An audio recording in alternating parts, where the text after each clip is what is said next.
Earlier on Saturday, volunteers had REFLO'd some 100 of the more than 400 pilot whales which beached on Thursday. But a human chain, with volunteers wading neck-deep into the water, failed to prevent a fresh pod making landfall. The whale stranding, at Farewell Spit at the top of South Island, is one of the worst ever in New Zealand.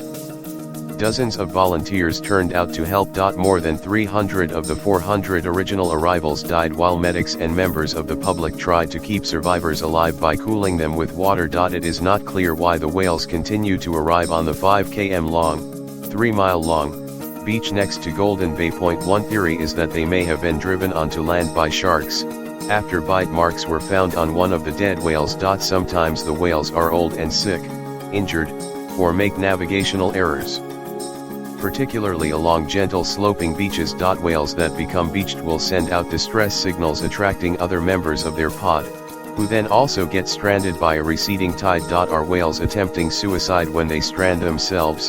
Andrew Lawmason, from New Zealand's Department of Conservation, said those REFLO'd had been tagged, whereas the latest arrivals were not, indicating that they were a new group. He said 20 whales had been humanely killed by conservation workers as they were in a poor condition. Officials have also been looking into how best to dispose of the whale carcasses. Mr. Lawmason said that simply towing them out to sea could be problematic as they may become gaseous and buoyant and float into populated bays. The latest incident in New Zealand was first reported on Thursday evening, but conditions were too dangerous at the time to launch a rescue operation. New Zealand has one of the highest stranding rates in the world, with about 300 dolphins and whales ending up on beaches every year, according to Project Jonah. Many of these incidents happen at Farewell Spit. In February 2015 about 200 whales beached themselves at the same location, of which at least half died.